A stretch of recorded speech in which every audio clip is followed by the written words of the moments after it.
Have you ever been forced to use something you didn't want to use, but if you didn't use it, you were going to be way behind? Sometimes you have to use a certain gun to be competitive in Call of Duty. There could be a million guns in a Call of Duty game, but if you want to be at the top of the leaderboard, you have to use just one or two of them. If you use anything else, you're going to get stomped into the dirt by people spamming the same one or two guns in every single match, and eventually, you're either going to have to quit the game, uninstall it, or just suck it up and swap to those guns instead. I mean, take the M4A1 from Modern Warfare 2019, the last best modern Call of Duty, and this assault rifle truly did it all.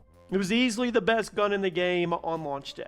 It was. Who remembers? An AR with a high fire rate, low recoil, really high damage for some reason, who knows why. The time to kill was almost instant up close and still extremely quick from across the map. Then, you get into the attachment buffet. It was game over. This was the only assault rifle worth using in sweaty SBMM lobbies, at least until the AS Val was added, and even though Infinity Ward did nerf it a handful of times, it never got pushed out of the meta. It did too much. It was too good. The 2019 M4 was absolutely everywhere in this game because of how hard it excelled in basically every scenario, and the only way to get away from it was to play shipment, because at least the chaotic spawns and the nonsense map design meant you could get kills with other guns. But on a medium or large size map, which was most of the 6v6 maps in this game for the first several months, the M4 dominated, which led to a lot of people getting burnt out quicker than they otherwise would have. And while we're dumping so hard on Modern Warfare 2019, let's talk about another major gun issue that it had. You guys already know how expensive Call of Duty gets now, between full games, black sale, COD points, bundles, skins. It adds up fast. So I've been using Ineba because you can get the same games, gift cards, currencies, all way cheaper than buying everything straight through the console stores. They've got deals on PlayStation, Xbox, Steam, Nintendo, pretty much everything. In the checkout process, it's super easy. I was literally comparing COD point prices earlier, and the difference is actually kind of crazy. And here's the real trick. Ineba also powers an app called SnackZ, where you can play mobile games, complete challenges, earn coins, and cash those rewards straight to your Ineba wallet. You can do it PayPal, Amazon, all that stuff. So technically, you can grind mobile games and use the rewards towards your Call of Duty purchases, which is honestly kind of broken. So far, they've already paid out over 1.2 million to players, and the app is actually pretty wild. I caught myself sitting there way longer than I planned to, so if you guys want to try it out, use my links below and download SnackZ with promo code Chaos Gaming for up to $10 sign-up bonus to get started. Then, use those rewards to save even more money on Ineba. It's like the full circle. Links are at the top of the description and the pinned comment below. Now, Modern Warfare had some awesome SMGs. They really did feel super unique to one another. But you probably wouldn't have gotten much time to actually experience all that, because if you were trying to be competitive as an SMG player in this game, you were forced to use the MP5. Only the MP5. The handling was one of the best in the game. The damage profile was one of the best in the game. The versatility, you already know, was one of the best in the game. I swear the movement speeds were faster than they should have been. It seemed like picking up the MP5 made you legally required to slide cancel around the map and jump around every corner as if it was COD Champs, when in reality, you were just playing a random public match.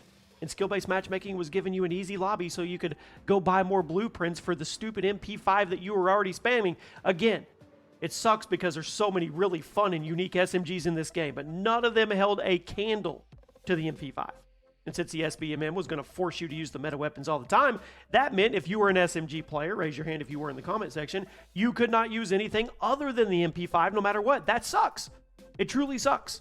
And a common theme you're going to see throughout this video is the guns you were forced to use often weren't all that fun to use. I mean, they kept you from using something more fun. But you know what forced gun was actually fun to use? I'm going to contradict myself. The MP7 in Modern Warfare 3, one of the smoothest guns in Call of Duty history, one of the most blatantly overpowered guns in Call of Duty history.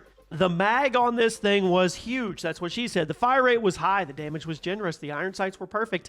The recoil was completely non-existent. There was no recoil. I've said it a million times, but it's true to this day. This gun was like the damage of an LMG and the body of an SMG, all topped off with one of the most satisfying gold camos ever made.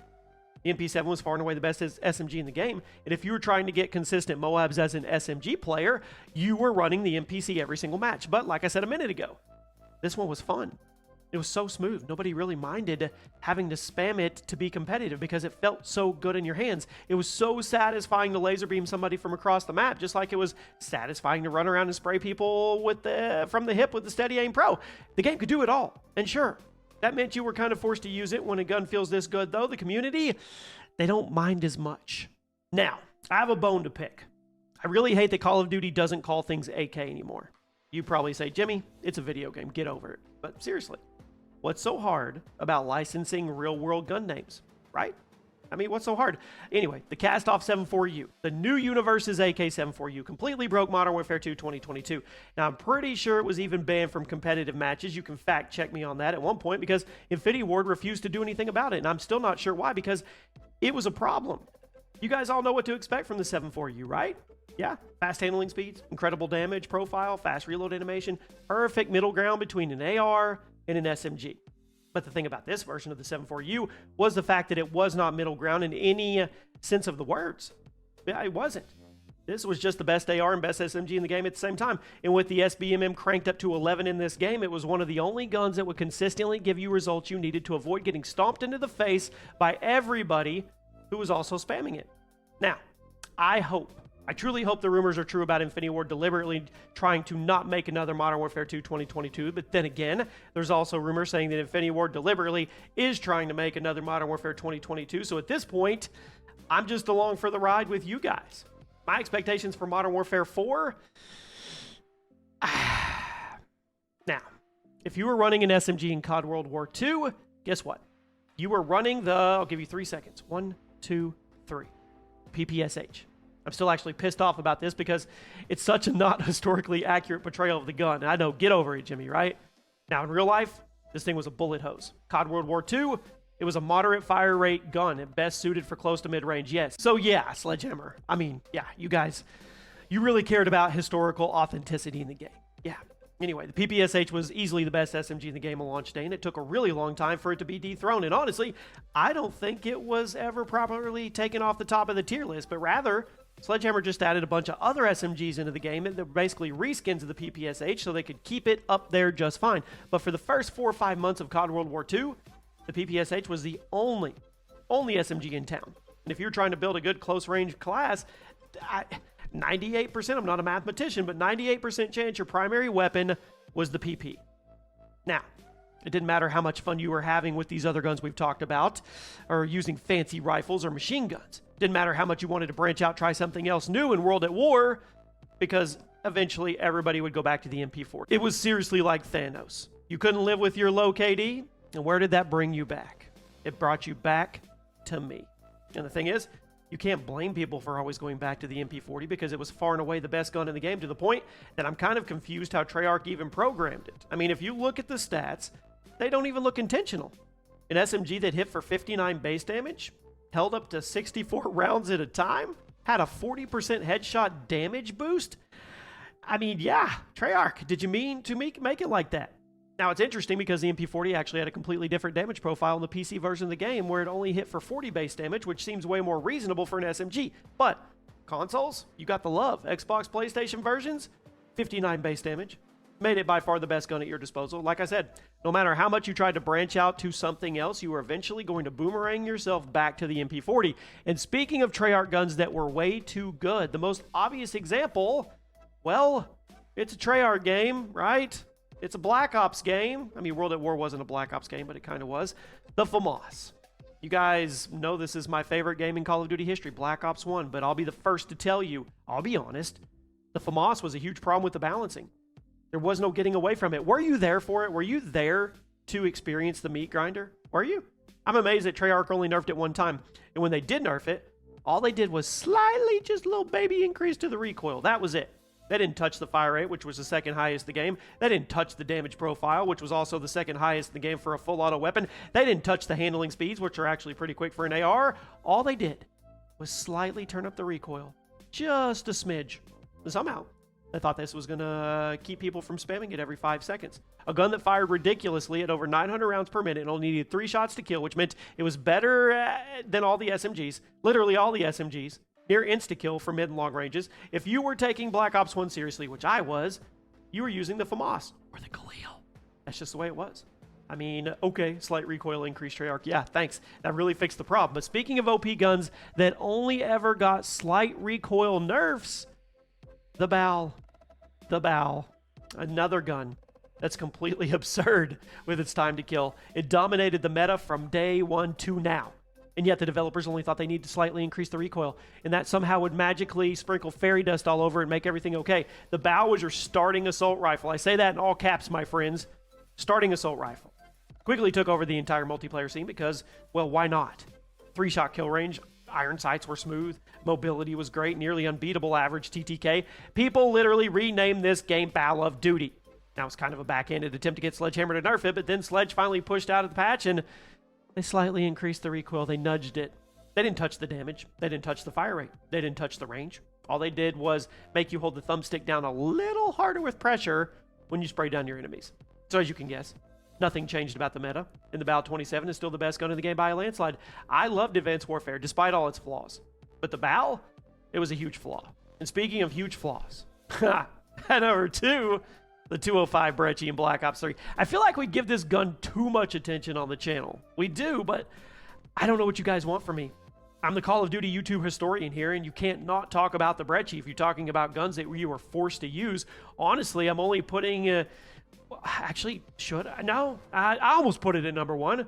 I mean, it just takes over entire lobbies. If you're playing Black Ops 3, you know what I'm talking about. You load into the match, everything looks fine, and then you hear the pop, pop, pop, pop, pop, pop, pop of somebody's Brecci, and then you'd see the Brecci icon in the kill feed from all the pop, pop, pop, pop, pops, and then the number of Breccis in the kill feed would increase, and then somebody would kill you with the Brecci, and then somebody else would kill you with the Brecci, and then by the time the match was over, at least half the lobby had switched to their Brecci class, and the entire thing was just pop, pop, pop, pop, pop. It was a pop, pop, pop fest.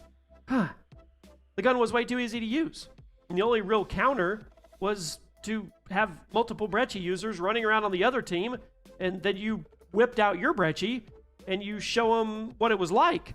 They didn't care.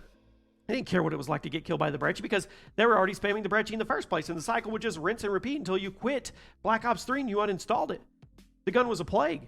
I really don't know why Treyarch was so resistant to nerfing it. To this day, I don't think the Brecci ever got a nerf. The only thing about it ever that was done was, I think there was a patch for modded controller exploits, which ironically didn't even fix the modded controller problem. But I did not want to give a number one spot to the Brecci today, so I dug deep for you guys. I did.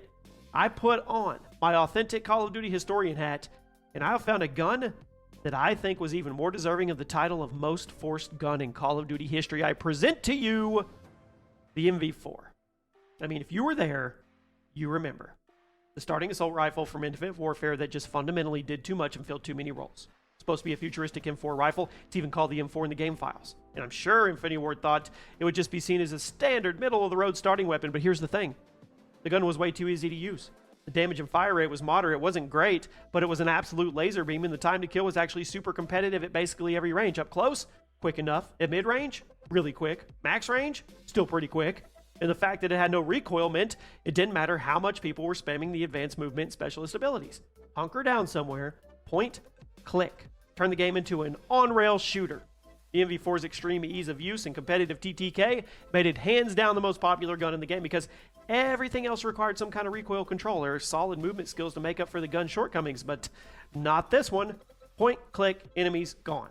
Doesn't matter how good they are at movement or how well they know their gun's recoil. Point, click, gone. It was fundamentally too powerful for a game like this, and if you were trying to top the scoreboard, it was the only consistent way to do it. You were forced. Let me know 2 guns that you were forced to use that we did not mention today, and I will see you guys soon.